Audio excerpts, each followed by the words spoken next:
തെലുങ്കിൽ കുറെ ആക്ടേഴ്സ് ഉണ്ട്. ഈ ഒരു നിതിൻ എന്ന് പറയുന്ന ഒരു ആക്ടറിന്റെ കരിയർ നമ്മൾ ശ്രദ്ധിച്ചു നോക്കിയാൽ ലാസ്റ്റ് 2-3 പടങ്ങൾ എടുത്തു നോക്കുകയാണെങ്കിൽ വളരെ ബോക്സ് ഓഫീസ് ഫ്ലോപ്സ് അല്ലെങ്കിൽ ബോക്സ് ഓഫീസ് ബോംബ്സ് എന്ന് വിളിക്കാൻ പറ്റുന്ന ആ ഒരു ഫിൽമോഗ്രഫിയാണ് ലാസ്റ്റ് കുറെ പടങ്ങളിൽ അദ്ദേഹത്തിന് വന്നിരിക്കുന്നത്. സോ അതിലൊന്നും അത്ഭുതമില്ല എന്ന് തെളിയിക്കുന്ന രീതിയിലുള്ള ഒരു മൂവിയാണ് തമ്മിടു എന്ന് പറയുന്ന ഈ ഒരു സിനിമ.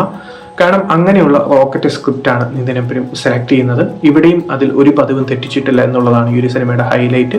ഈ സിനിമ ഡയറക്റ്റ് ചെയ്തിരിക്കുന്നത് വക്കീൽ സാബ്, പവൻ കല്യാണിന്റെ വക്കീൽ സാബ് ഒക്കെ ഡയറക്റ്റ് ചെയ്ത ഒരു ഡയറക്ടറാണ്. വേണു ശ്രീറാം എന്നാണ് അദ്ദേഹത്തിന്റെ പേര്.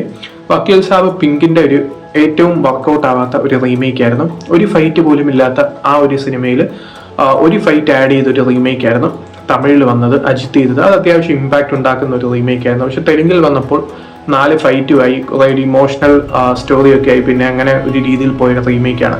സോ അങ്ങനെയുള്ള ഒരു സംവിധായകന്റെ നമ്മൾ എന്താണ് പ്രതീക്ഷിക്കേണ്ടത്? പ്രതീക്ഷിച്ചാലും പ്രതീക്ഷിച്ചില്ലെങ്കിലും ഈ ഒരു സിനിമ ഒരിക്കലും ഒരു നല്ല എക്സ്പീരിയൻസ് ഉണ്ടാകുന്നെന്ന് മാത്രമല്ല നമ്മളെ മടുപ്പിക്കുന്ന രീതിയിലുള്ള മേക്കിംഗ് ആണ്. ഔട്ട്ഡേറ്റഡ് ആയിട്ടുള്ള സ്റ്റോറി, ഔട്ട്ഡേറ്റഡ് ആയിട്ടുള്ള റൈറ്റിംഗ്, ഔട്ട്ഡേറ്റഡ് ആയിട്ടുള്ള ഡയറക്ഷൻ, അങ്ങനെ പല പല പ്രശ്നങ്ങളുള്ള സിനിമയാണ്. അതിന്റെ കൂടെ തന്നെ പെർഫോമൻസും കയ്യിൽ നിന്ന് പോകുമ്പോൾ ഈ ഒരു സിനിമയെ രക്ഷിക്കാൻ ആരെക്കൊണ്ടും സാധിക്കുന്നില്ല. നായകനാണെങ്കിലും ബാക്കിയുള്ള കാസ്റ്റ് ആണെങ്കിലും പെർഫോമൻസ് വൈസ് ആരും അങ്ങനെ നല്ല ഒരു പെർഫോമൻസ് വന്നിട്ടില്ല എന്നുള്ളതാണ് ഈ സിനിമയുടെ നെഗറ്റീവ്. സോ താല്പര്യമുള്ളവർ കണ്ടു നോക്കാം.